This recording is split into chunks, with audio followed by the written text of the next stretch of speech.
இப்போ பெரும்பாலும் பார்த்திங்கன்னா நம்ம கவனிச்சிருப்போம், டீ காஃபி சாப்பிட்றப்ப சில பேர் வந்து எனக்கு சுகர் இருக்குது, நீங்கள் வந்து எனக்கு அரை ஜீனி போட்டு எனக்கு டீ கொடுங்கன்பாங்க.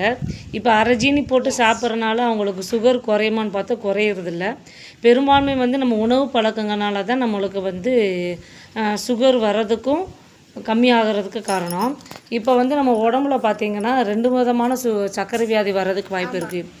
ஒன்று பார்த்திங்கன்னா பெரும்பாலும் வந்து நம்ம இப்போ வந்து 30 வயசு மேலே இருக்கிறவங்க எல்லாத்துக்குமே வந்து சர்க்கரை வியாதி வந்துடுது.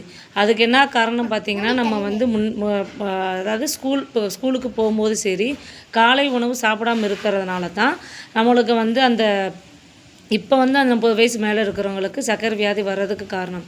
நம்ம காலை உணவு சாப்பிடாமல் இருக்கிறதுனால என்ன ஆகுறது, நம்மளுக்கு வந்து இன்சுலின் சுரக்கிறது கம்மியாக இருக்கிறதுனால, கணையத்தில் வந்து இன்சுலின் சுரக்கிறது கம்மியாக இருக்கிறதுனால நம்மளுக்கு வந்து சர்க்கரை வியாதி வர்றதுக்கு வாய்ப்பு அதிகமாக வருது. இன்னொன்று பார்த்திங்கன்னா ரத்தத்துலேயும் சில பேர்த்துக்கு சர்க்கரை வியாதி வருது.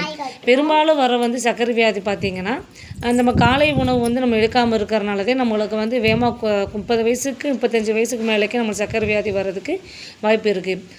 நம்ம வந்து ஜீனி கம்மியாக போட்டு குடிக்கிறனாலையோ அதனாலேயோ நம்மளுக்கு வந்து சர்க்கரை அளவு கட்டுப்படி ஆகாது, அதாவது குறையிறதுக்கு வாய்ப்பு இல்லை. நம்ம எடுக்கிற உணவு பழக்கங்களில் தான் இருக்குது. உணவு பழக்கங்கள் எடுத்து உணவு பழக்கங்கள் முறையில் நல்லா கடைபிடிச்சிட்டு அப்போ அடிக்கடி வந்து நம்ம வந்து முறையான டாக்டர் வந்து நம்ம வந்து கன்சல்ட் பண்ணி செக் பண்ணி சாப்பிடணும். மாத்திரை சாப்பிட்டு ஒரு 2 மாதம் ரொட்டீனாக 2 மாதத்துக்கு ஒருக்க வந்து நம்ம சுகர் அளவில் வந்து எவ்வளோ இருக்கோ நம்ம செக் பண்ணி வந்து சாப்பிடணும். சாப்பிட்டாதே நம்மளுக்கு வந்து அந்த சுகர் லெவல் வந்து நார்மலாகவும் இருக்கும், நம்ம உடம்புக்கும் எந்த தொந்தரவும் இல்லாமல் இருக்கும்.